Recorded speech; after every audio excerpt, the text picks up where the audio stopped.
खबर है मैं खुश आमदेद। मेरे साथ आरमीद बड़ी साहब, जनाब ताहिर मलिक साहब और मैं हूं सईद काजी। नाज़रीन, ज़बानी जंग में तेज़ी आ रही है, इल्ज़ामात की शिद्दत में इजाफा हो रहा है। नतीजे ज़मीन पर तो कुछ नहीं हो रहा, मगर टीवी की स्क्रीनें हों या जलसों की तकरीरें हों, उसमें बहुत कुछ हो रहा है। नवाज शरीफ साहब को कत्ल करने की कोशिश की, किसने की? ये कहना है मोहतरमा मरीम नवाज साहब का। महंगाई जो खौफनाक इशू है, आज पेट्रोल की जो है कीमत जो है वो 6 रुपये के करीब या लगभग जो बड़ी है, ये किधर जाएगी? लोग और आवाम कहाँ जाएंगे? और इसकी वजह से कौन कौन सी चीज़ें महंगी होंगी? अपने पैनलिस्ट से पूछेंगे। दहशतगर्दी की एक नई लहर भी है इस इलाका, ये इलाका तो डिस्टेबलाइज हो ही रहा है।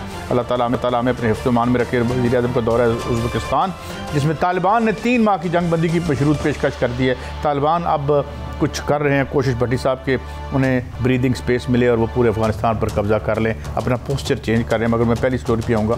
ज़बानी जंग और लड़ाई तो बहुत तेज़ हो रही, कत्ल की कोशिश की गई जब वो गिरफ्तार थे। देखें काजी साहब, बिस्मिल्लाहिर्रहमानिर्रहीम। मैं समझता हूँ कि हम 3-4 दिन से कह रहे हैं सियासत में अखलाकियात नाम की चीज़ नहीं रही। आज मैंने मरीम नवाज साहबा की दोनों तकरीरें बड़े गौर से सुनी हैं। मुझे वो बहुत डेस्परेट लग रही है और मुझे लग रहा है अब उन्हें कोई इशारा है। अब आप कहेंगे नहीं, आपकी अपनी राय है।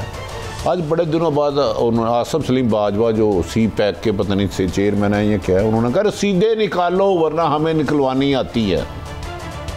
रसीदें निकालो, दूसरा वरना हमें निकलवानी आती हैं। तो दूसरा उन्होंने कहा दुश्मनों ने तमाम रियासती इदारे नवाज शरीफ पर जुल्म करने पर लगा दिए और नवाज शरीफ को कत्ल करने की कोशिश की गई। मतलब है ये तो मेरा ख्याल है लड़ाई का अब एंड है।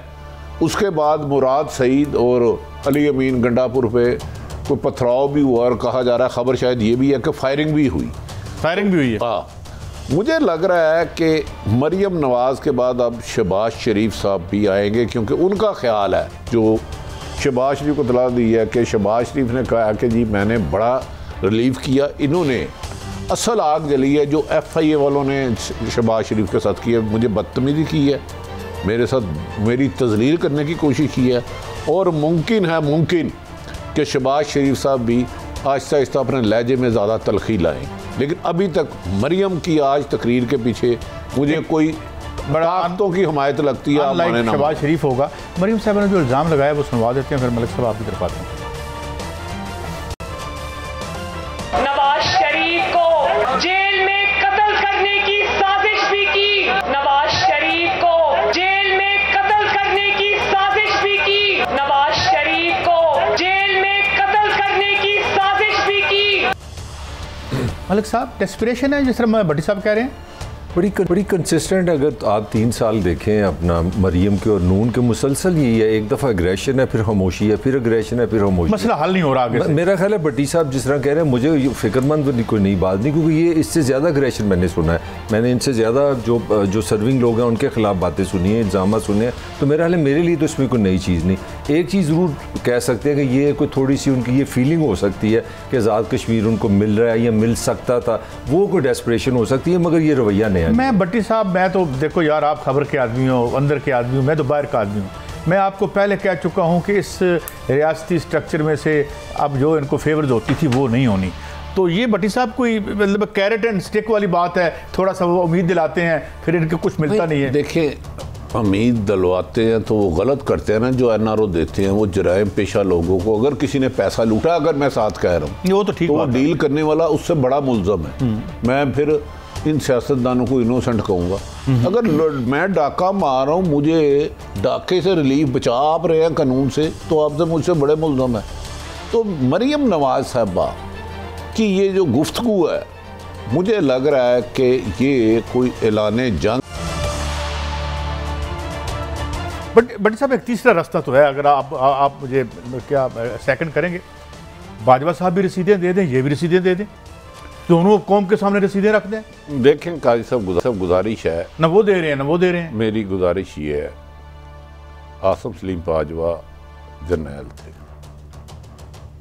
उन्हें रसीदें हर हाल में देनी चाहिए। और नवाज शरीफ 3 दफ़ा वज़ीर आज़म रहे, उन्हें उससे ज़्यादा होनी चाहिए। अगर मुझसे कोई मांगे, मुझे भी देनी चाहिए। जब तक आप इत्तेसाब क्रॉस दी बाउंड्री ना करेंगे, इसके नताइज बेहतर आएंगे नहीं। काश ये मरीम नवाज आसम सलीम बाजवा साहब से इस्तीफे कह रही हैं, निकलवा लेंगे। अपने वालद साहब को भी कह दें कि अब्बा जी रोज़ाना बिज़त होने तो मेहरबानी करके रसीद दिखा दो। लेकिन पर इसका क्या जवाब देंगी मरीम साहबा 2006 में सना बुच्चा को जो इंटरव्यू दिया था कि लंदन तो क्या मेरी पाकिस्तान में जायदाद नहीं है, 2 अरब रुपये की जायदाद निकल आई है। इनकी गुफ्तगू नहीं। लेकिन काजी साहब इसमें हुकूमत की भी मैं फिर कहूँगा, जब मरियम को आप नैब पे हमला करने की इजाज़त दे दें, पथराव से मारे और नैब डर के उसको ना बुलाए, जब अदारे आपके बुज़दिल बेबस लाचार हों, ताकतवरों के आगे उनके ग़ुलाम बन जाए और गरीब की ज़िंदगी अजरन कर दे, तो फिर बदहाली आती है, फिर तबाही आती है, अनारकी आती है। ठीक कह रहे हैं आप मुझे बताएं ना, मरियम ने अटैक किया, उस वक़्त आया कि जी इसको बुलाएंगे, नहीं बुलाया, नहीं बुलाया, मौलाना फजलुर रहमान को नहीं बुलाया। इसका मतलब है यहाँ नैब झूठा है या इनसे डर गया। 2 बातें, यहाँ इसको बचाने वाले मरियम और मौलाना को बहुत मजबूत लोग हैं, ताकतवर हल्के हैं। मलक साहब आप इस पर बताएं। मलिक साहब एक मिनट जरा सुनवा दूं आपको ना, वो क्या कह रही है मरियम साहब, फिर आप कमेंट कीजिएगा, सुनाए जरा।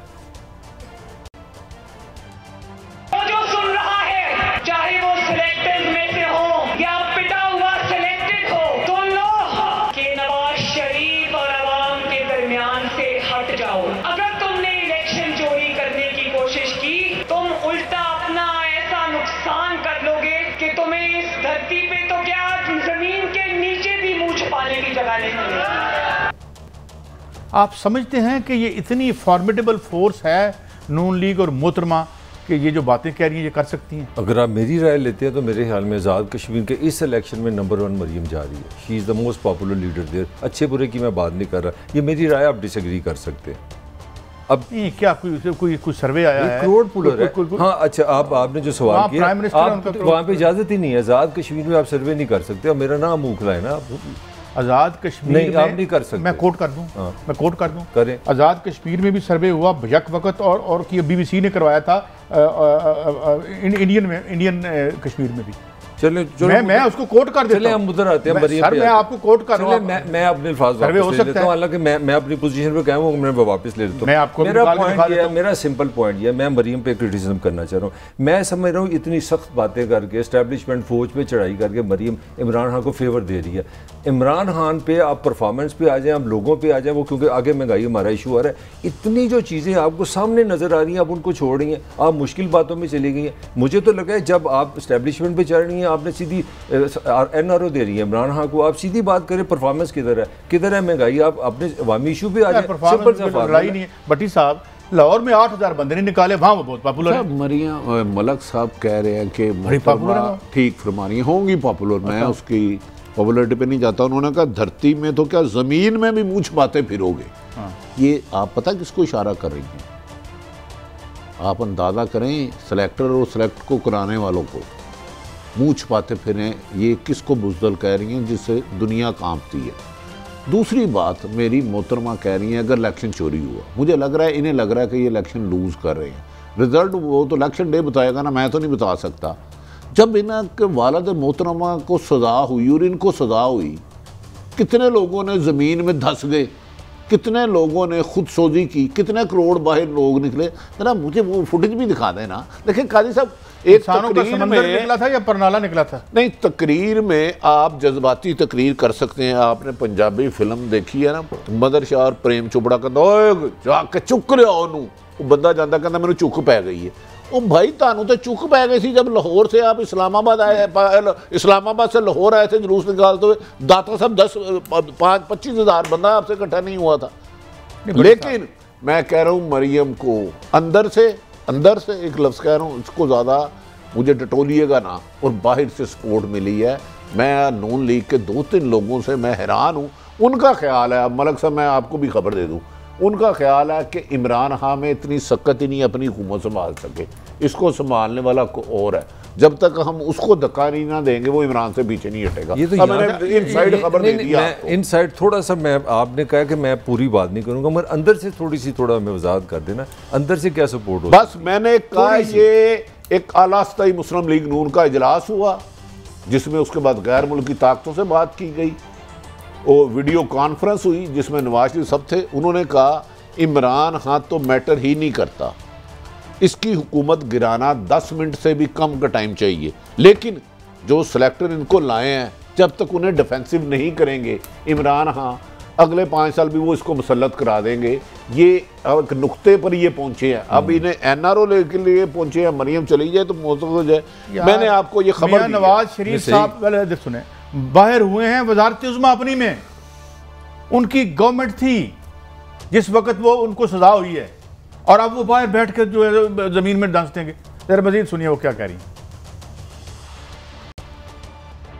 कश्मीर को भारत की झोली में फेंकने की साजिश, जिसको वर्ल्ड कप का नाम दिया गया, वो साजिश भी इसने पाकिस्तान में नहीं अमेरिका में बैठ के रचाई थी। बट साहब मैं तो सिर्फ ये देख रहा हूँ कि जिस दाल को ये बड़ा समझते थे जल्दी गल जाएगी, वो स्टेनलेस स्टील की बनी हुई थी, उन्होंने पानी से चढ़ाई रखे है, तो वो नहीं गल रही, सीधी जी गल है। आप मरियम की बात अब वो सारे डर नहीं कर रहे, इनसाइडर उसको खबरें दे रहा है कि मुझे ये पूरी तकरीर सुने, मुझे बड़े माकूल बंदों ने बताया इसका सौदा अमेरिका में हुआ था और कुछ और भी थे। मैं कह रहा हूं अब जहां से मजबूती है उधर से इनको कोई आशीर्वाद है, बस मेरी राय है। आप मैं एक दूसरी डायमेंशन पे सिमत पे बात करना चाह रहा हूँ एज ए पाकिस्तानी। मुझे बताएं हमारे प्राइम मिनिस्टर साहब ने जब से एक नया नुक्ता नज़र आया कि अगस्त की पोजीशन पे कश्मीर को वापस लाया जाए, कश्मीर की आज़ादी का लफ्ज़ ख़त्म हो गया। भट्टी साहब तो कहते हैं कुछ नहीं हो सकता। मैं कह रहा हूँ वो मुझे याद है लाइन ऑफ कंट्रोल पे गया और उन्होंने कहा ना आपने कुछ नहीं करना, मुझे एक मौका दे दे, मुझे UNO जाने दे। एक उन्होंने 8 मिनट उनको मिले थे तकरीर के UNO में, वो उन्होंने 40 मिनट की इंग्लिश में तकरीर की है। इसके अलावा मुझे आप बता दें कि कश्मीर पे इमरान खान की पोजीशन क्या है, इमरान खान ने 2 साल में कश्मीर के लिए किया क्या है, मुझे आप बता। आप पहले दिन से ले लें, 5 अगस्त गालबन 2019 की बात है। मैं पहले दिन से कह रहा हूँ मुल्क ट्वीट करने से, जुमे वाले दिन 10 मिनट खामोश रहने से आज़ाद नहीं। अल्लाह आपका भला करे। ये इतना कब्जा तो एक थड़े का कोई नहीं देता। नहीं यार, ये अभी उन्होंने सवाल किया ना, नवाज शरीफ ने एक काम किया था, वो हुर्रियत वालों को मिलने नहीं दिया था उन्होंने। जिस वक्त सुन लेना यार, मेरी बात तो सुने ना, why we are blowing it up out of, यहाँ पे क्या कश्मीर आजाद होने वाला है। एक और बात बता दूं, उन्होंने कहा मैंने मिलना ना, कादी साहब ये अंदर से गेम खेल रही है, कादी साहब प्रोड्यूसर साहब मुझे कह रहे हैं मुंह बंद करे, ये अंदर से गेम हो रही है। कल हमारे दोस्त है मोहम्मद मालिक, हम में प्रोग्राम कर, गफूर हैदरी ने जो अल्फाज कहे हैं ना, हम टीवी पे नहीं चला सकते, क्योंकि मुझे मेरी आन मेरी शान है इस मुल्क की। नहीं, उन्होंने प्रोग्राम में कुछ बात की, वो इतने सख्त लफ्ज कहे हैं कि आप सोच नहीं सकते। और मरियम की सेनेट में कहा यार, सेनेट में कहा, प्रोग्राम में नहीं। सेनेट में तो बहुत से भी ज्यादा तकरीरें मैंने जो देखी है ना, उन्होंने जाहिर किया है कि जो मैं कश्मीर का सौदा हुआ बकौल उनके, उन्हें किसी बड़े खास बंदे ने बताई है, और खास बंदा कौन? अच्छा, मेरा आप दोनों से सवाल है बारी बारी, पहले आपसे फिर आपसे। आप क्या वाकई समझते हैं कि मौलाना फजलुर रहमान, नवाज शरीफ और मरियम को कश्मीर का बड़ा दुख है? तो सवाल ही नहीं पैदा होता। मैं कब कह रहा हूं, लेकिन मैं कह रहा हूं कि नून लीग ने यह स्ट्रेटेजी बनाई है कि इमरान खान ना हुकूमत बना सका ना चला सकता है। जिन्होंने चला रहा है यार उनकी स्ट्रेटेजी है ना। मैं तो कह रहा हूं कि भाई वो 5 साल के लिए मुंतखब है, अगले 25 साल भी हो जाएगा, मैं हुकूमत गिराना बनाना मेरा काम नहीं। उनकी स्ट्रेटेजी जो मुझे नून लीग वाले दोस्तों ने कहा है, उन्होंने कहा है कि जनाब हमने बहुत गौर कर लिया, बड़े मिन्नत तरले कर लिए, और मैंने खुद खबर दी थी कि जब वो स्पीकर की सरबराही में आर्मी चीफ दे रहे थे तो ये सारे नंबर लाइनें बना के ना पीपल्स पार्टी को नहीं आने दे रहे थे। लेकिन इनका ख्याल अब ये है, मरियम का खसूसन और नवाज शरीफ का, कि जब तक इमरान खान उनके लिए मैटर नहीं करता, वो इसीलिए शायद इतनी अग्रेसिव हो गई हैं। वरना उन्हें सोचना चाहिए। क्या आप समझते हैं पाकिस्तान की फ़ौज हो, हुकूमत हो, किसी की भी हो, वो मकबूजा कश्मीर भारत की झोली में डाल सकता है? ये मुमकिन है? मैं तो ये कह रहा हूँ कि इतनी ताकत किधर से आ गई है, जिनको इनकी अपनी हुकूमत में अगलों ने बाहर निकलवा दी। इमरान खान अब कुछ नहीं कर सकता, उससे हुकूमत नहीं चल रही। अलबत्ता मियाँ नवाज शरीफ साहब को ऑफिस से बाहर निकलवा दिया उसने, अब उसकी गवर्नमेंट में हुआ ना, तो अब वो डर के भाग जाएगा। और इस वक्त सारे पाकिस्तान के इदारे हथियार फेंक के कहेंगे आ जाएं, ये रेड कारपेट बिछाया है, आए तशरीफ ले आए। इदारे इन जगह आगे तैयार नहीं बनते, अल्लाह माफ करे। आपकी बात को मैं काउंटर करना चाह रहा हूँ। नबील कबूल, आपको याद होगा यहाँ पे हमने शॉर्ट भी चलाया था, ही इज ऑन रिकॉर्ड, चले मैं नहीं कह रहा, साहब फरमा रहे हैं कि हमारा पीपल्स पार्टी वो जो उन्होंने कहा कि काफ लीग से ये मामला तय हो गए थे, पंजाब के हमारे मामला तय थे, मेरी बात तो सुन लेना, अदम एतमाद आ रहा है, उसमें उसने बताया कि नून लीग ने गलत किया, अच्छा किया, ख़त्म होगी। इस कमरे में बैठ के जो हमने प्रेस कॉन्फ्रेंसें की हैं, वो जंगीर तरीन साहब की 40 बंदे 33 उनके साथ बैठे हैं। आप मुझे बता दें, दुनिया का कोई जमहूरी असूल है उसके बाद नवाज शरीफ इमरान खान की पंजाब हुकूमत बचती है? उसका मैं जवाब देने लगा। फिर आप क्या सवाल क्या तोड़ देना नहीं, आप कह रहे हैं क्यों नहीं है? मैं उसका जवाब देने तो साबित होगी कि कोई और पावर है। आप तोड़े ना। आपको तो मैं खुद सेकंड कर रहा हूँ कि नून लीग इसी नतीजे पे पहुंची है कि जंगीर तरीन के साथ, ग्रुप के साथ, हमजा शहबाज के कुछ लोगों की मुझे पता मुलाकात हुई है। मैं कब कह रहा हूँ भट्टी साहब की खबर देने का अंदाज देखें। मैं आपको एक बड़ी नाजुक बात बताऊं, अगर मैं समझा सकूं। अब इनको अगर रास्ता दिया गया ना, तो पता है आवाम क्या समझेंगे? वाकई कश्मीर बिक रहा था और अगले झुक गए हैं, वाकई कश्मीर का सौदा किया है। आप इनको रास्ता देने का मतलब है कि हम एडमिट कर रहे हैं कि इनके सारे इल्जाम दुरुस्त हैं। ये इनकी स्ट्रेटजी है, ये इनकी स्ट्रेटजी है, ये इनकी मत है, ये गुफ्तगू। बात सिर्फ इतनी सी है, फ्रस्ट्रेशन को वेंट आउट कर रहे हैं आप। कल नहीं बन रही, मंगिया कश्मीर का इलेक्शन मांगा, अगलों ने नहीं दिया। भट्टी साहब मांगा क्या, इसका मतलब है वाकई बेईमानी होती है। आप तो इस तरह इसको सेकंड कर रहे हैं, मैं हैरान हूं। मेरे मुल्क के मेरे प्यारे रहनुमा शाहिद खाकान अब्बासी साहब ने कहा है कि हम भी चोरी के इलेक्शन में आते थे, तो मैं कैसे उनकी बात ना मानूं? तो फिर ठीक है, जब चोरी के इलेक्शन एक साबिक वजीर आजम शाहिद खाकान अब्बासी तस्लीम करता है और ज़ियाउल हक के बारे में नवाज शरीफ कहता है कि मेरी उम्र इसको लग जाए, तो फिर इस जमहूरियत का डंडोरा क्यों पीटते हैं? भट्टी साहब मुझे इसमें भी थोड़ा सा क्लियर करें ना। भट्टी साहब, ये इस कश्मीर के इलाकों में जहाँ जलसे हो रहे हैं वहाँ मैदान ही कोई नहीं है। ये छोटी छोटी हैं, ये कैमरे से बड़ा नज़र आता है। यहाँ लाहौर का मैदान था बड़ा, वहाँ पे एक जनाजा जो है इनसे बड़ा हुआ है, बजाय इसके कीजिए। बात सिर्फ एक, मलिक साहब, रियासतों से लड़ने के लिए सोशल बेस चाहिए होती है। सोशल बेस ना हो तो आप नहीं रियासत से लड़ सकते। इसका भी इन्होंने सोशल बेस ही कर, सोशल मीडिया का सहारा ले लिया। भट्टी साहब, मैंने इजाजत है, भेड़ोगे तो नहीं मेरे ना सर, मैं मुल्क के बाहर एक मिसाल देने लगा। तुसी 10 दो, मैं एक सिर्फ पिरो में इलेक्शन होता है, पिरो में इलेक्शन होता है, पिरो में इलेक्शन में साउथ में एंटी एस्टेब्लिशमेंट बंदा जीत जाता है, और जीतता भी 60,000 वोटों से है। सदारती इलेक्शन, एस्टेब्लिशमेंट अमेरिका बहादुर सारे आ जाते हैं।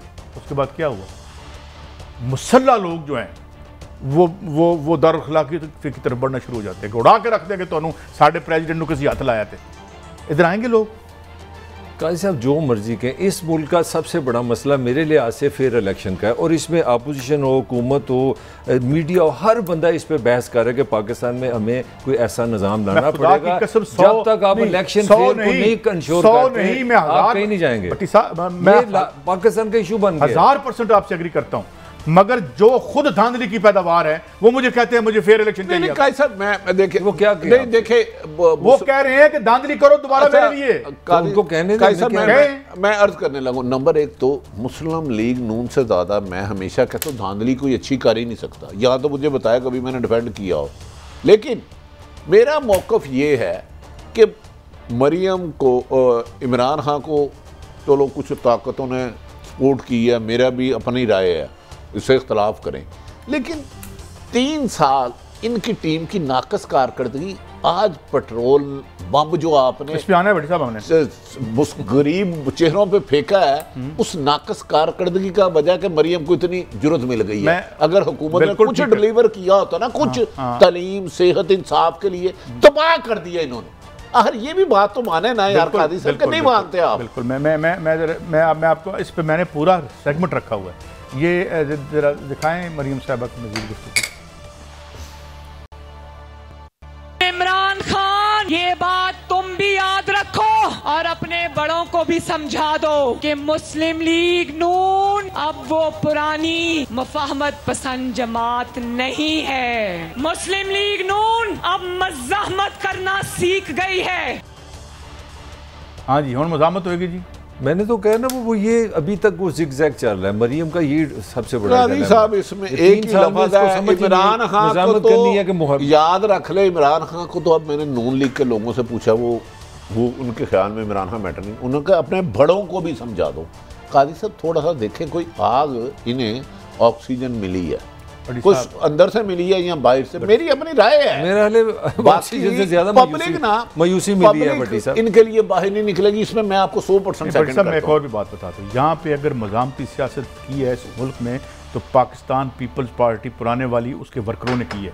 मारे खाई हैं, यार उसको फांसियां लगी हैं, गंडापुर कहता है वो गद्दार है। वो तो यार वो गद्दार तो छोड़े ना, आप उसकी मैं वाई क्योंकि डैम वो सीरियस बात ही मैं उनकी नहीं लेता, वो तो पता नहीं क्या काम कर रहे हैं। मैं ये कह रहा हूँ कि यहाँ मजामत की सियासत अगर की है तो उस वर्कर ने की है, खानदान उजड़ते मैंने देखे हैं, और 4 दिन उस जेल में आप नहीं रह सकते जिस जेल में। तो नतीजा क्या निकला? 11 साल जनरल जे आ गया, उसके बाद वो जो आप मुजामत करते हैं, फिर तो नवाशी समझदार है ना, 2 दफा बच के फिर हुकूमत ले लेता है। भुट्टो को तो आपने सजा दे दी ना, नतीजा क्या निकला? 11 साल ने बेवकूफ़ी की थी। उस मुजामत के नतीजे में जनरल जिया ने 11 साल रूल किया पाकिस्तान, ये नतीजा निकला।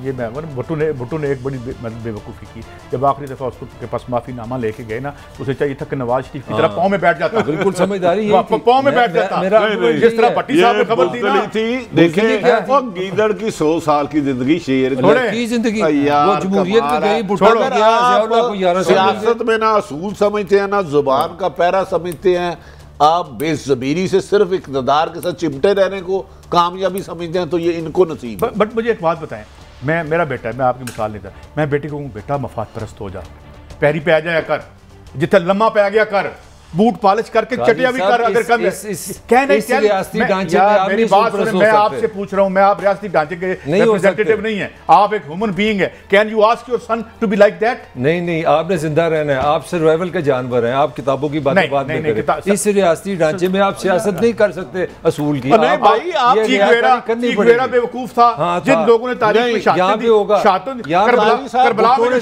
फैन लिया ना भुट्टो ने, मैं मलक साहब को जवाब देता हूं, नहीं, मलक साहब को जवाब देता हूं, इनके लीडर ना करते करप्शन, नून लीग के लाते दादा जिन्हें नैब ने नहीं बुलाया, भाई तेरे नवाज शरीफ ने अरबों रुपया खाया तो जवाब दो। ये क्या बात है कि अरबों रुपया खाओ, बाद में पैर पकड़ लो और माफी मांग लो, और पैर पकड़ने को एक अजीम बात कहो। राजा साहब ये आपका जिक्र है, नहीं ये आपका जिक्र और हिम्मत है कि आप इसको जस्टिफाई कर रहे हैं। नहीं है आपका, नहीं तमाम सियासतदान करप्ट नहीं है। देखिए ब्लैकमेल वही होगा। अब मुझे 1 मिनट देना, मुझे 1 मिनट दे।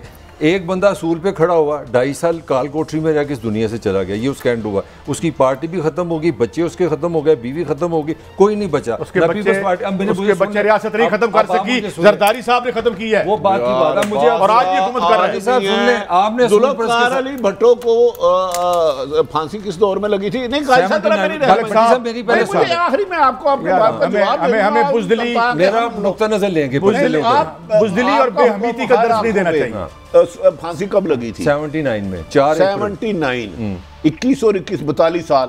आज भी भुट्टो के नाम पे वोट मिल रहे हैं। आज अगर पीपल्स पार्टी है ना सिंध में, तो जुल्फ़िकार अली भुट्टो, आप कह रहे हैं कि इज्जतदार आदमी।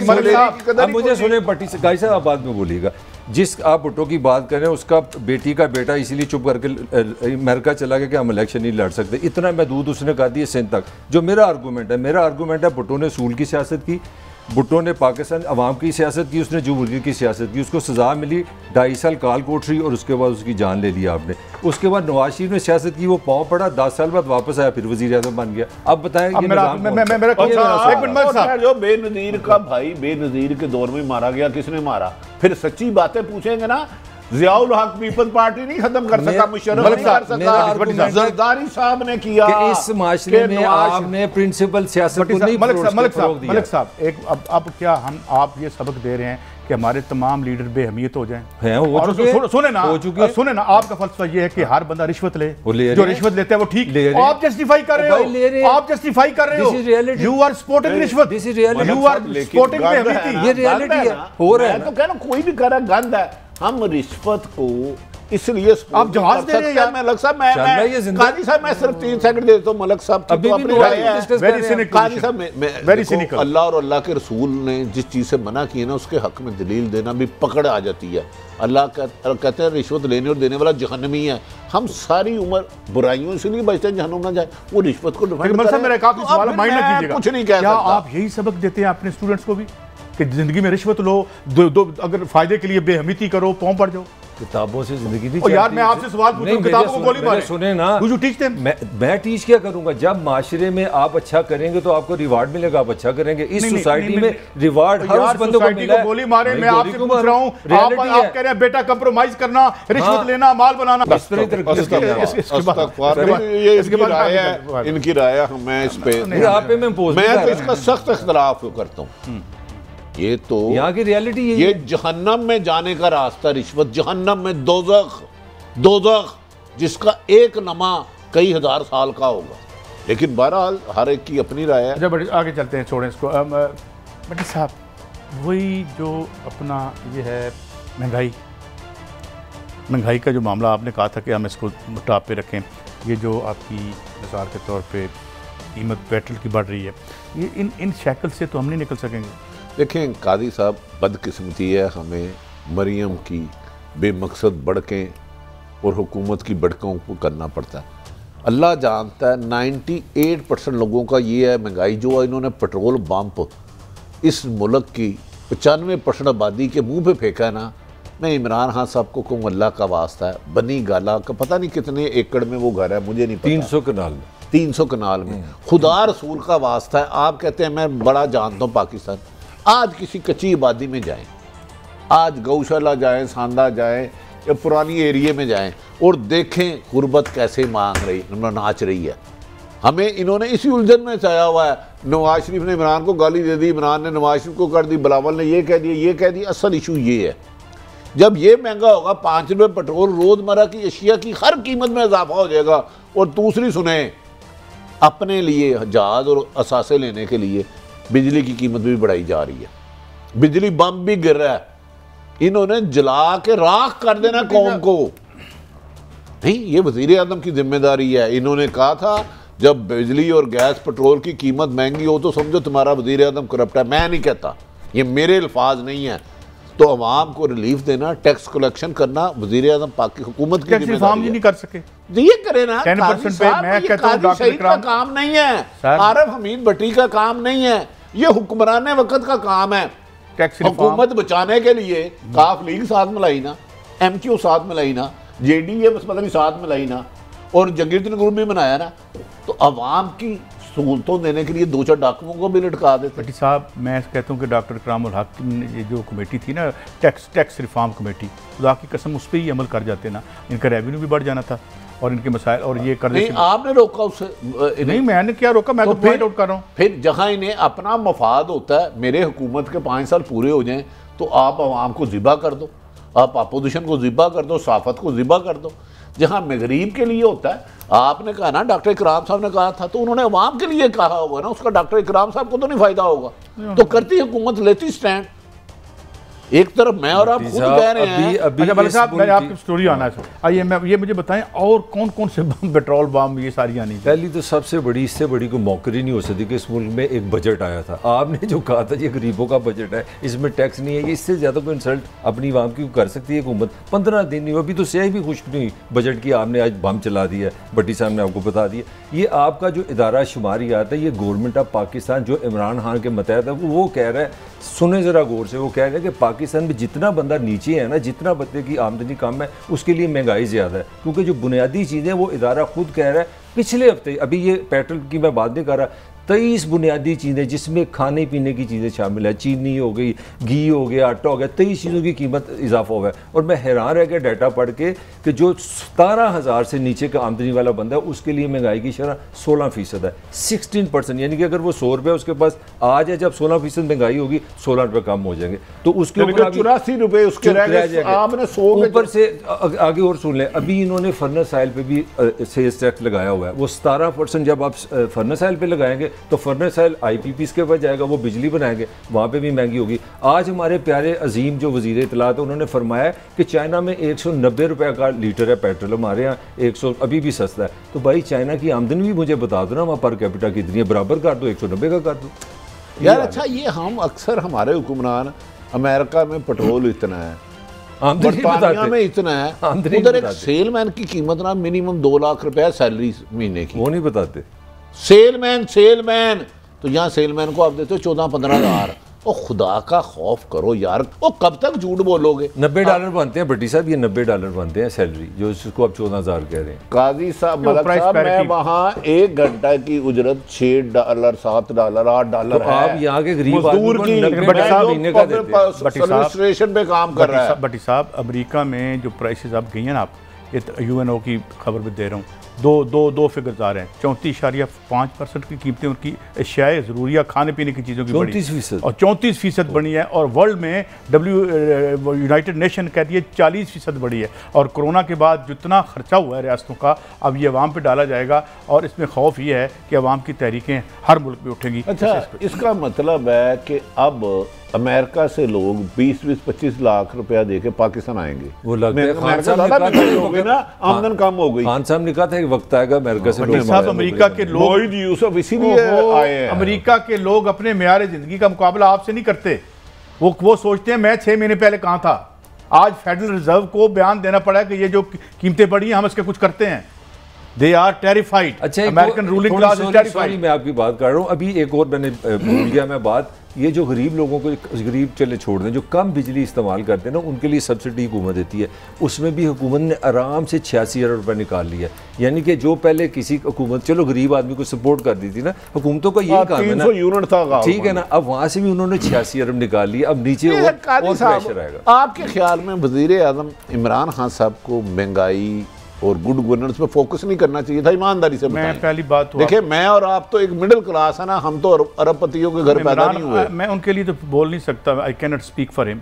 लेकिन ये आज जो कीमतें बढ़ रही हैं, ये तकरीबन पिछली 3-4 सक्सेसिव गवर्नमेंट्स जो सेंसलेसली बोरोइंग करती रही हैं, वो इक्वली जिम्मेदार है जितना इमरान खान से, और वो ज्यादा जिम्मेदार है क्योंकि वो ज्यादा अरसा इक़्तिदार में रहे हैं। मलक साहब, वो इसाक डार वो भी आज महंगी हुई है, वो भी आज महंगी हुई है। आज सुना जो रिक्शे वाले चलाते हैं, वो कहता था मुझे महंगी करनी। आप देखे ना, उसके महंगी क्या होगी, किराया महंगा होगा। वो मजदूर जो रक्षा किराए पे लेके चलाता है वो ज्यादा आपके बच्चे जो स्कूलों कॉलेजों में जाते हैं रिक्शे पे, उनके पे प्रेशर है। थोड़ा सा हमें फोकस रखना है आम शहरी। सर, आम शहरी से आप कैसे देखें, बात सुने, IMF का अगर 100-125 बिलियन ये जो लेके गए हैं, 10-10 बिलियन अगर जूते मार के इनसे नहीं निकालते, और जिस तरह उसने पैसे निकाले थे मोहम्मद बिन सलमान ने, तो बाकी तो ये मिफ्ताक नहीं कहता था ऐसी हुकूमत ही नहीं आना।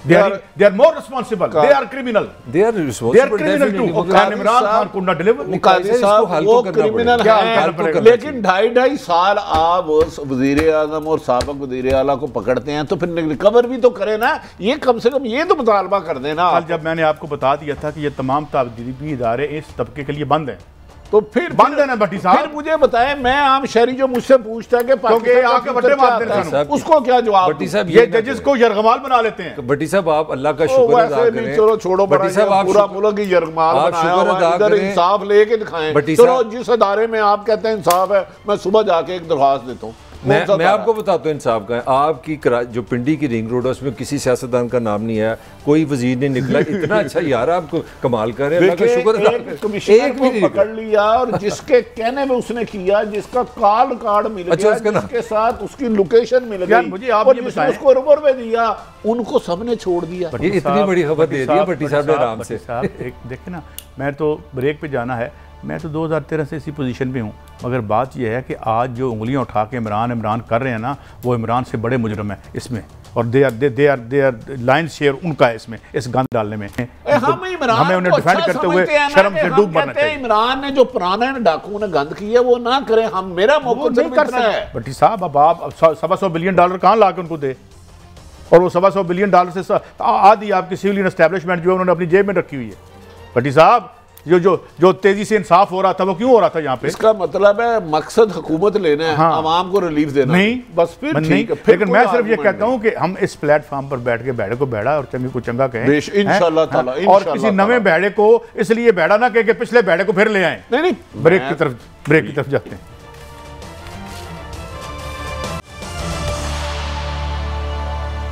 Welcome back. भट्टी साहब, ये दहशतगर्दी की नई लहर है और हमारे नौजवान बच्चे शहीद हो रहे हैं। अब कुछ कमी आ गई थी और आई भी है, मतलब काफ़ी हद तक कमी आई भी है, लेकिन ये जो नई जियोपॉलिटिकल सिचुएशन इस रीजन में बदल रही है, ये उसकी वजह से। देखिए, जो अफगानिस्तान में हो रहा है, 20 साल खरबों डॉलर, भारत नाकाम गया। भारत ने हर मुमकिन कोशिश करनी है पाकिस्तान में दहशतगर्दी बढ़े। पिछले कल परसों अफगानिस्तान से 3 अरब रुपया पाक रुपये पकड़ा गया। वो इन्फॉर्मेशन ये है कि इधर दहशतगर्दी के लिए बांटा जाना था। गुलभूषण यादव आपका बलोचिस्तान से पकड़ा गया है।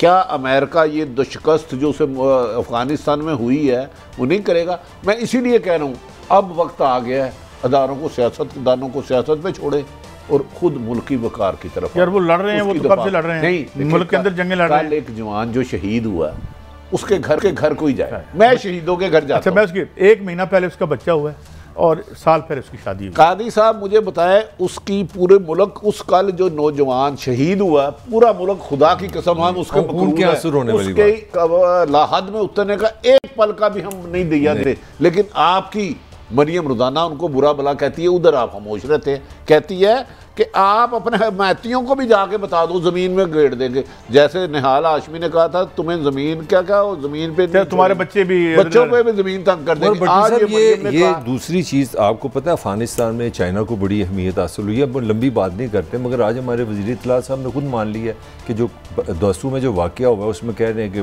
उसमें बारूद का चांसेस है, टेररिज्म है। चाइना मीडिया ने कल सारा ही ये आप ट्वीट देख रहे हैं फवाद साहब। अच्छा, हमने वैसे मारे कल वज़ीर खारजा ने कहा था ऐसी कोई बात नहीं है, वो जो मर्जी कह सकते हैं। Traces of explosives. काजी साहब, ये भट्टी साहब ने ये बात बताई है, चाइना के मीडिया ने, उन्होंने इसको कल ही टेररिज्म करार दिया। मैंने कल आपको कहा नहीं था टेररिज्म, तो ये क्या हो सकता है? मैं आपको दे रहा हूँ अभी। मेरा ख्याल है बेटा तुराब, उनके पास बच्ची के साथ वो चाइना के पेपर की भी कटिंग थी कि ब्लास्ट है। तो इसका मतलब है कि आप समझते हैं कि इसका अफगानिस्तान के जो बदलते हालात है उसमें चाइना का उससे ताल्लुक बन रहा है? नहीं, अल्लाह रहम करे, ये ज्यादा हो सकता है और इसके इम्कान हैं। मैं इसीलिए कह रहा हूँ उदारो खुदा रसूल का वास्ता है, इन जालसाजों की पैरवी छोड़ दो और फोकस करो। बड़ी मतलब तकलीफ दे बात है। बलूचिस्तान मेरा सबसे नीचे है, वहाँ पे भी टेररिज्म हुआ है, ऊपर दासू है, वहाँ पे भी हुआ है। 80,000 कुर्बानियाँ दे के उससे जान छुड़ाई, उसमें हमारे 6,000 पाक फौज के, पुलिस के और आम शरीफ बड़े लोगों ने। अल्लाह रहम करे, भारत किसी भी कीमत पर पाकिस्तान में दहशतगर्दी करवाने के हर मुमकिन इकदाम करेगा। तो मैं इसीलिए कह रहा हूँ सियासतदानों को सियासत के हाल पे छोड़ दो, मीडिया को जालसाज सलमान दानिश के जरिए कंट्रोल करने की बजाय ना सब मुल्क को चलने दो। लिहाजा आप सरहदें मजबूत करें और पाक फौज के होते हुए सरहदें हमारी मजबूत है। भट्टी साहब, पाक फौज को मजबूत करें, पाक फौज पे आप रोजाना अटैक कर रहे हैं, ये गलत है। रसीदें दे, अपनी रसीदें दिखाते नहीं है। मैं तो कह रहा हूँ कल जो जवान शहीद हुआ है हमारे पाक फौज का, 3-4 दिन पहले भी हुआ था। मरियम साहिबा ने आज तकरीर में ये तो कहा कि तुम्हारे सेलेक्टरों को नहीं छोड़ूंगी। उस शहीद के घर जा और उससे बाप से पूछ कि जब बेटे का जनाजा घर में आया था तो तेरे लिए आज ही क़यामत हो गई थी, नहीं हो गई। मैं कोई दर्जनों शहीदों के घर गया हूँ, खुदा की कसम। याद है बचपन में एक नारा लगाए थे, न खेडेंगे न खेडन देंगे। इनको इक़्तिदार ना मिले और इनका इख्तियार हो तो पता नहीं इस मुल्क के साथ क्या करते हैं। भट्टी साहब ने बड़ी खूबसूरत बात की है। वो फिर कहेंगे कि मैं तंज कर रहा हूँ कि जी वो सारे सियासतदानों को करें। एक भी आपकी पॉलिटिकल पार्टी नहीं पाकिस्तान में जिसने अफगानिस्तान पे कोई कॉन्फ्रेंस की हो, कोई नुक्ता नज़र दिया हो, कोई सोल्यूशन दिया हो। एक मुझे पार्टी बता दें, इंक्लूडिंग पीटीआई। सोल्यूशन इनके पास है, किसी का दिलचस्पी को मलक साहब सोल्यूशन है, आप बता दें किसी एक पॉलिटिकल पार्टी के मुताबिक बहुत ज़्यादा कोशिश की जा रही है, लेकिन इसका रिएक्शन बेशुमार दफाई तजिया निगार कह रहे हैं पाकिस्तान में आना ही आना है, क्योंकि पीछे अमेरिका है उसके। अफगानिस्तान का अमन, पाकिस्तान तो कह रहा है कि हम अमन के लिए हर तरीके का साथ देंगे। उधर 10 ग्रुप है, भारत है, दुश्मन तो आप पे वार करता ही करता है। हमें खुद तो इत्तेहाद होकर रहना चाहिए ना, मुतफिका होकर इकट्ठे रहना चाहिए। हमारी कम से कम हुकूमत और अपोजिशन से मिन्नत है खुदा के लिए, इसके लिए तो इकट्ठे हो जाओ आने वाली टेररिस्ट की वेव्स के खिलाफ। ये तो मुल्क का ही सवाल है ना भाई साहब, इसमें तो इकट्ठे हो जाए ना। भट्टी साहब, ना इनका कश्मीर मसला है ना एग्रीड। ये मुझे पहले बताएं, लाहौर इनसे आज़ाद करवा लिया जिनके इनके बालकों ने जो लाहौर के शहर के ज़मीनों पर कब्जा किया हुआ है, और ये कश्मीर छुड़वाने जाएंगे या लाहौर के प्लाटों पे कब्जे करवाएंगे और फिर उन पैसों से इलेक्शन लड़ेंगे साहब? अच्छा मेरी बात सुने, मरियम नवाज जब गिलगित थी उसे गिलगित याद आ गया। अब उसके बाद एक दफ़ा भी गिलगित की वहाँ को उन्हें ख्याल आया। अब इलेक्शन था क्या उनकी तकरीरें, इलेक्शन के बाद कश्मीर किस्सा मादी हो जाएगा मोहतरमा मरियम नवाज साहबा के लिए भी। ये सियासी स्टैंड है। अब सियासत रह ही मीडिया पे गई है। सोशल मीडिया पे गाली गलोच निकालो, मुखालफिन को बुरा भला को और अपने लिए तालियां बजाओ। अब कंपटीशन अच्छे कामों का नहीं है कि हमने तालीम में फलां काम किया था, हमने सेहत के लिए बेहतर काम किए। माँ धरती के लिए मरने वाले और थे और माँ धरती की जाली रजिस्ट्रियाँ कराने वाले और हैं। बड़ी सारी गाल लिखी है। अच्छा यार मलिक साहब, ये बताएं कि वो उज़्बेकिस्तान में जो वज़ीर आज़म का दौरा था, तालिबान ने कहा कि हमने 3 माह की जंग बंदी की पेशकश करते हैं, इसका जो मुझे मतलब लगा, आप बताइएगा ये ठीक है या नहीं, कि वो खुद अब अमन चाहते हैं ताकि वो पूरे एरिए को। देखिए, इसमें मैं पॉजिटिव बात करने लगा हूँ। पाकिस्तान ने जो एक स्टैंड लिया, नेगेटिव कर नहीं, मेरा मतलब है कि मैं जो पॉजिटिव से बुरा था कि पाकिस्तान पॉजिटिव फॉरेन पॉलिसी पे जा रहा है। पाकिस्तान ने इसको रीजनल इशू पहले माना है, माजी की तरह ये नहीं किया कि हम एक प्लेयर हैं इसका। सबसे बड़ी बात है जो मैं हैरान हूँ, अभी मीडिया में आई नहीं, पाकिस्तान ने कामयाबी से सारे ग्रुप्स को कन्विंस कर लिया कि आप बैठो। पाकिस्तान होस्ट करने लगा है, उसमें तालिबान भी हैं, हामिद करजई से भी आज खान साहब ने बात की, वज़ीर-ए-आज़म, और वो मेरा हाल है हमारे वज़ीर ख़ारजा ने कहा कि अफ़गान प्रेसिडेंट और पाकिस्तान के वज़ीर-ए-आज़म मुलाकात भी कर रहे हैं। तो पाकिस्तान ने ये इनिशिएटिव ले लिया है। पाकिस्तान ने इनिशिएटिव ये लिया कि यार मुज़ाकरात करो, बैठो, और एक चीज़ पे पाकिस्तान ने स्टैंड ले लिया कि जंग इसका सोल्यूशन। कायद साहब मैं अर्ज़ करूँ, और तुम नमाज के करीब मत जाओ, नशे की हालत में हो जाओ, पूरी आयत ये है। मलक सबसे मैं एतराज़ करता हूँ, तालिबान ने शर्त रखा है 3 महीने में, लेकिन हमारे 7000 कैदी रिहा करो, शर्त रखी है 7000 कैदी जो यूएनओ के पास है वो रिहा करें, तब 3 माह की जंगबंदी होगी। मेरी अर्ज समझ गए आप? उन्होंने कहा हम शहरी इलाकों पे नहीं करेंगे, मशरूत है वो। भट्टी साहब, मैं जो आप बात कर रहे हैं बिल्कुल सही कर रहे हैं, वो उनकी अफगानिस्तान की हुकूमत से लड़ाई है। मैं पाकिस्तान का रोल बता रहा हूँ। पाकिस्तान इस पोजीशन में नहीं कि आप जंग बंदी करें ना करें, पाकिस्तान ने कहा सब बैठ जाओ। और दूसरी खबर आपके लिए ये है कि उज़्बेकिस्तान क्यों गए हैं अपने इमरान खान साहब वहाँ पे, एक तो मिलने, उज़्बेकिस्तान के तालिबान से भी अच्छे रिलेशन है, और पाकिस्तान को ये चीज़ की समझ है कि सेंट्रल एशिया में रेल के लिए पाकिस्तान अफगानिस्तान में जब तक सुकून नहीं जा इशू में ना पाकिस्तान बड़ा सीरियस एफर्ट कर रहा है। मैं आपको ये बता रहा हूं, पाकिस्तान की एफर्ट्स बेपनाह ये मेरा आर्गूमेंट है। आपकी हुकूमत की भी काबिल तहसीन है अफगान इशू पे पॉलिसी, और पाक फौज की भी, लेकिन उधर बलोचिस्तान में, सॉरी अफगानिस्तान में इतने के ग्रुप हो चुके हैं। हिकमत यार से बात की आज पीएम ने, लेकिन मैं कह रहा हूं, मैंने जितने दफाई तजिया निगार से किया, उनको खदशा है कि पाकिस्तान बलोचिस्तान और वज़ीरिस्तान वाना की तरफ ये लहर आ सकती है। अनफॉर्चुनेट है, ये सही कह रहे हैं मैं पाकिस्तान की एफर्ट्स में कोई कमी नहीं। ये मेरा एक बात तो तय है कि यहाँ अमेरिका डिस्टेबलाइजेशन चाहेगा, वो इसलिए चाहेगा कि यहाँ जो अमेरिका का वन वोट जो है सीपैक है, या अफगानिस्तान से वो जो निकालना चाहता है। देखें कितने अनफॉर्चुनेट रीजन है। आपको पता है उज़्बेकिस्तान में सबसे ज्यादा किन्नो पाकिस्तान का जाता है, पाकिस्तान की दालें खाना चाह रहे हैं, हम ट्रेड में नहीं जा पा रहे, हम किस लड़ाई में, सारा रीजन फंसा है। पाकिस्तान ने ये अच्छी खूबसूरत बात की है कि आओ मिलो, बैठो, किसी तरह एक ऐसे पॉइंट पे हो जिसमें सबका भला हो। ये अच्छा पाकिस्तान। वज़ीर-ए-आज़म का बड़ा पॉजिटिव रोल, एस्टेब्लिशमेंट वगैरह अफगानिस्तान के इशू पे बड़ा पॉजिटिव रोल, लेकिन बदकिस्मती दूसरी तरफ मकार अयार अमेरिका है, भारत है, जो उनको खरीद रहा है। आपको मैंने बताया ना 3 अरब रुपया कल वहां से पाकिस्तानी करेंसी मिली है, और पता उन्होंने कहां से लिया, उन्होंने पता कहां से लिया, उन्होंने पाकिस्तान से जो स्मगलिंग होती है उनसे छीना हुआ है। अब ये देखें ना, दुश्मन भी मकार है, इसलिए पाकिस्तान में कादी साहब मेरे ख्याल में सियासी इस्तेकाम बहुत ज़रूरी है। नफरतों की बजाय मोहब्बतों को बढ़ाओ, जंग की बजाय ना प्यार को बढ़ाओ। तो फिर मुफाहमत करें, सबको हिस्सा दे दें, एक को पंजाब दे दें, एक को सिंध को दे दें, एक को सेंट्रल दे दें। ये देखे ना, आगे पिंडी रिंग रोड हो तो आपका वजीर भी बच जाए, आपका एडवाइजर भी बच जाए, तो सारे मासूम हैं, आपको पता है। फिर ये ठीक है। भट्टी साहब, ये जितने, मैं आखिरी बात करके फिर कोरोना की तरफ आता हूँ, ये जितने लीडर तकरीरें दोनों तीनों तरफ से कर रहे हैं, अगर सारा इख्तियार इनके पास आ जाए, इनकी इतनी अक्ल है कि ये कश्मीर या इन तमाम क्राइसिस से हमें निकाल लें, या सिर्फ प्राइम मिनिस्टर की गड्डी से बह के झूठे ले सकते हैं जा रहे हैं, एजेंडा हिल रहे हैं। मतलब इनकी औकात, इनकी हालात, इनका विजन, इनकी इंटेलेक्ट कभी देखिए मलिक साहब आप? अब मेरा ख्याल इनको टाइम देना पड़ेगा, हमें नर्ज करना पड़ेगा, और रास्ता कोई नहीं। आपकी बात उन्होंने ट्यूशन रखा पहले, नहीं आप देखें, जिन्होंने जिंदगी में सिर्फ ठेके बेचने सीखा है, साहब आपने वो मुझे छुड़वाएंगे एस्टैब्लिशमेंट से। और बाकी मेरा 1 मिनट मुझे दे दें। आपने सवाल किया था ना बेटों का, बच्चों का, तो आप बच्चों में बड़ी खामियां भी देखते हैं, आप उनको नर्ज करते हैं, माफ करते हैं, उनकी तरबियत करते हैं, उनको सीधे रास्ते पे लेके जाते हैं। और रास्ता मेरी बात सुने ना, बच्चों को यार ये बताइए, बच्चों की तरबियत ठहर देना क्या की 3 दफ़ा वज़ीर-ए-आज़म रहे, अब आप अपनी बेटी को बनाना चाह रहे हो। अगर बेटी नहीं बन पा रही तो आप कह रहे हो एस्टैब्लिशमेंट भी बुरी है, अदलिया भी बुरी है, सारे डाकू चोर है। नहीं, मुझे क्या आप इसकी, उनका हालत तो यही है ना, उन्हें हुकूमत दे दो, फिर दे दो सुबह मरियम को वज़ीर-ए-आज़म बना दो। जेल में से कत्ल का जो मुलज़िम है, कन्विक्ट, उसको भी बुला लो, मतलब उसकी कसूर कीता है। बच्चों को स्पेशल जमे ने कि दे कैन क्राइम करते रहे, जो मर्जी करते रहे। ये 2 खानदान ही इस मुल्क में मसलत रहने हैं। क्या है डिस्क्रिमिनेशन? मैं पॉलिटिकल प्रोसेस की बात कर रहा हूं, पॉलिटिकल प्रोसेस की बात करते हैं या ठेका फरोशी को जवाब दे रहे हैं? हम आगे बढ़ते हैं।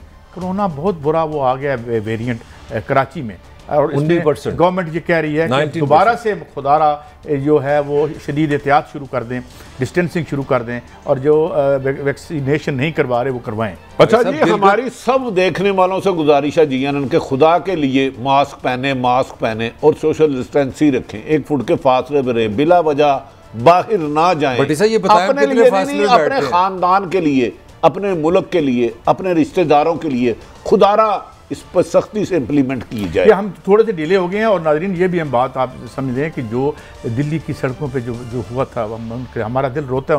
इंडोनेशिया में भी हो गया है, ये वो वेरिएंट है दूसरा जो कराची तक आया है। और भट्टी साहब, इनको कुछ करना चाहिए कि कराची पे इसको महदूद करें।